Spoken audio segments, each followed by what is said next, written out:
വാർത്തകൾ brought to you by Lulu Hypermarket, home delivered. Download the Lulu app now. വയനാട്ടിലെ ദുരിതബാധിതർക്കായി സഹായ കുടുക്കുകളുമായി മസ്കറ്റിലെ Malayalam mission കുരുന്നുകൾ തങ്ങൾ കാത്തുവെച്ച സമ്പാദ്യ കുടുക്കുകൾ പൊട്ടിച്ച് മുഖ്യമന്ത്രിയുടെ ദുരിതാശ്വാസ നിധിയിലേക്ക് അയക്കുകയാണ് മസ്കറ്റിലെ മലയാളം മിഷൻ വിദ്യാർത്ഥികൾ. കേരള സർക്കാർ സാംസ്കാരിക വകുപ്പിന് കീഴിലുള്ള മലയാളം മിഷൻ ഡയറക്ടർ മുരുകൻ കാട്ടാക്കടയുടെ നിർദ്ദേശാനുസരണം വയനാടിന് $1 എന്ന സ്വാന്തന പദ്ധതിയുടെ ഭാഗമായാണ് മസ്കറ്റിലെ മലയാളം മിഷൻ വിദ്യാർത്ഥികൾ തങ്ങൾ കാത്തുവെച്ച സമ്പാദ്യ കുടുക്കുകൾ പൊട്ടിച്ച തുക മുഖ്യമന്ത്രിയുടെ ദുരിതാശ്വാസ നിധിയിലേക്ക് അയക്കുന്നതിനായി മസ്കറ്റിലെ മലയാളം മിഷൻ പ്രതിനിധികളെ ഏൽപ്പിച്ചത്. പ്രശസ്ത കവയിത്രിയും മലയാളം മിഷൻ ഭരണസമിതി അംഗവുമായിരുന്ന സുഗതകുമാരി ടീച്ചർക്ക് ആദരവർപ്പിച്ചുകൊണ്ട് മലയാളം മിഷൻ മസ്കറ്റ് മേഖല സംഘടിപ്പിച്ച കവിതാലാപന മത്സരവേദിയിലായിരുന്നു കുരുന്നുകൾ സമ്പാദ്യ കൊടുക്കുകളുമായി എത്തിയത്.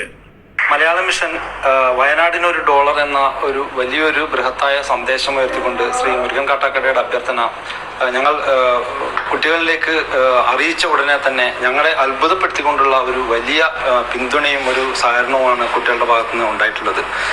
നിരവധിയായിട്ടുള്ള കുട്ടികളാണ് അവരുടെ കൊച്ചു സമ്പാദ്യം ഈ ഒരു പദ്ധതിയിലേക്ക് നൽകിക്കൊണ്ട് മുഖ്യമന്ത്രിയുടെ ദുരിതാശ്വാസ പ്രവർത്തനങ്ങൾക്ക് ദുരിതാശ്വാസ നിധിയിലേക്ക് സംഭാവന നൽകിക്കൊണ്ട് വരാൻ മുന്നോട്ട് വന്നിട്ടുള്ളത്.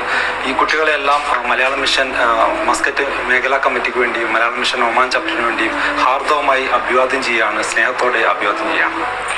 വയനാട്ടിലുള്ള കൂട്ടുകാർക്ക് വേണ്ടി എൻ്റെ വഞ്ചി സമ്പാദ്യം ഞാൻ മുഖ്യമന്ത്രിക്ക് നൽകുന്നു. ഞാൻ 1 വർഷമായിട്ട് കൂട്ടിവെച്ച സമ്പാദ്യമാണ് കൊടുക്കുന്നത്. സന്തോഷത്തോടെയാണ് ഞാൻ അവർക്ക് നൽകുന്നത്. ഇപ്പോൾ ഞാൻ TV-യിലൊക്കെ കുറേ കുട്ടികൾ ഇങ്ങനെ സ്കൂളൊക്കെ പോകുന്നത് കണ്ടു. പിന്നെ കുറേ കുട്ടികൾ മുഖ്യമന്ത്രിക്ക് ഇതേപോലെ കൂട്ടിവെച്ച സമ്പാദ്യം കൊടുക്കുന്നതും കണ്ടു. അതുകൊണ്ട് എനിക്കും എന്തോ ചെയ്യണമെന്ന് തോന്നിയിട്ടാണ് ഞാനിങ്ങനെ കൊടുക്കുന്നത്. വയനാട്ടിലുണ്ടായ ദുരന്തം എല്ലാവരെയും വേദനിപ്പിച്ചതുപോലെ നമ്മുടെ കൊച്ചുകുട്ടികളും സ്വാഭാവികമായും ആ വേദന പല രൂപത്തിൽ ഉൾക്കൊള്ളുന്നുണ്ട്. കേരളത്തിൻ്റെ വിവിധ ഭാഗങ്ങളിൽ നിന്നുള്ള, ഇന്ത്യയുടെ വിവിധ ഭാഗങ്ങളിൽ, ലോകത്തിൻ്റെ വിവിധ ഭാഗങ്ങളിൽ നിന്നുള്ള സഹായങ്ങൾ വയനാടിനായി മുഖ്യമന്ത്രിയുടെ ദുരിതാശ്വാസ നിധിയിലേക്ക് പ്രവഹിക്കുമ്പോൾ മലയാളം മിഷൻ്റെ ഈ ചെറിയ കുട്ടികൾ എടുക്കുന്ന ഒരു വലിയ ശ്രമം മറ്റുള്ളവരിൽ നിന്ന് പ്രചോദനം ഉൾക്കൊണ്ടിട്ടാണെങ്കിലും അവർ സ്വയം സമാഹരിച്ച അവരുടേതായ ചെറിയ ചെറിയ തുകകൾ മുഖ്യമന്ത്രിയുടെ ദുരിതാശ്വാസ നിധിയിലേക്ക് വളരെ സന്തോഷപൂർവ്വം നൽകാൻ എത്തി എന്നത് നമ്മളെയും അത്ഭുതപ്പെടുത്തുന്നുണ്ട്. കുട്ടികൾ വെറും കുട്ടികളല്ല എന്ന് എപ്പോഴും നമ്മളെ ഓർമ്മിപ്പിക്കുന്നു. വയനാട്ടിലുള്ള ദുരന്തം നമ്മളെ എല്ലാം വിഷമിച്ചിരിപ്പിക്കുകയാണ്. അതുകൊണ്ട് എല്ലാവരുടെയും കടമയാണ് അതിനുവേണ്ടി നമ്മളുടെ കൈമിലുള്ള പൈസയെല്ലാം അവർക്ക് വേണ്ടി സഹായിക്കാൻ കൊടുക്കുന്നത്. അതുകൊണ്ട് നമ്മുടെ കൈമിലുള്ള സമ്പാദ്യം കൊടുക്കാൻ നമ്മൾ വളരെ അധികം സന്തോഷപൂർവ്വം മുഖ്യമന്ത്രിക്ക് ഏൽപ്പിക്കുകയാണ്.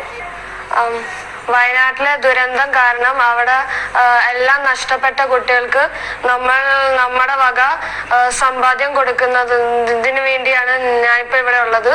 വളരെ സന്തോഷത്തോടെയാണ് നമ്മൾ നമ്മുടെ സമ്പാദ്യങ്ങൾ മുഖ്യമന്ത്രിയുടെ ദുരിതാശ്വാസത്തിൽ കൊടുക്കുന്നത്. Kairali news, Oman.